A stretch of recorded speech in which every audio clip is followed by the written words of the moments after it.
வணக்கம் ஜீவபாரதி. தொடர்பான கூடுதல் விவரங்கள்.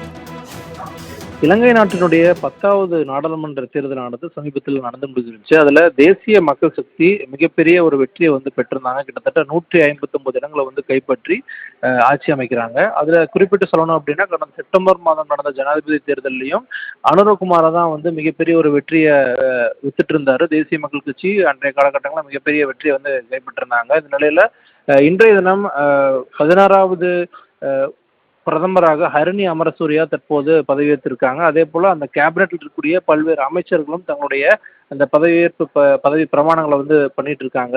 இதில் நம்ம குறிப்பிட்டு பார்க்க வேண்டியது என்ன அப்படின்னா, 16வது பிரதமராக ஹரிணி அமரசூரியா பொறுப்பேற்றிருக்காங்க. அதற்கு முன்பு காலகட்டங்களில் குறிப்பிட்ட 2 பெண்கள் ஸ்ரீமா பண்டாரநாயக்கா கடந்த காலங்களில் இருந்திருக்காங்க. அதே போல 1990கள் இறுதிகளில் மிக முக்கியமான ஒரு தலைவராக கடந்த காலங்களில் பண்டாரநாயக்கா சந்திரிகா குமாரதுங்கா இருந்திருந்தாங்க. அதுவும் ஒரு மிக முக்கியமான ஒரு பதவிக்காலமாக பார்க்கப்படும். இந்த நிலையில இந்த முறை தமிழர்களுடைய பகுதிகளிலையும் தமிழ் கட்சிகளை தாண்டி தேசிய கட்சிக்கு மக்கள் மிகப்பெரிய ஒரு ஆதரவு கொடுத்திருக்காங்க.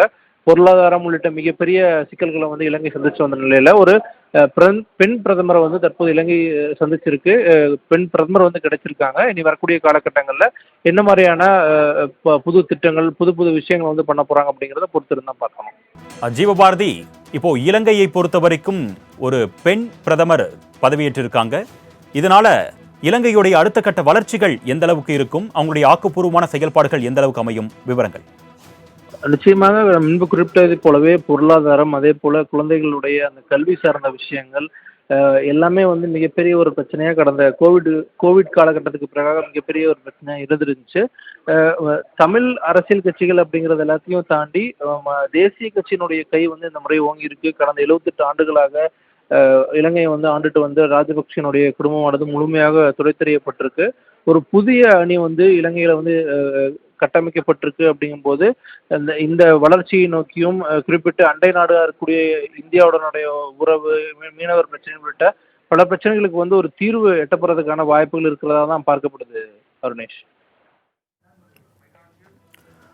கூடுதல் விவரங்களுக்கு நன்றி ஜீவபாரதி.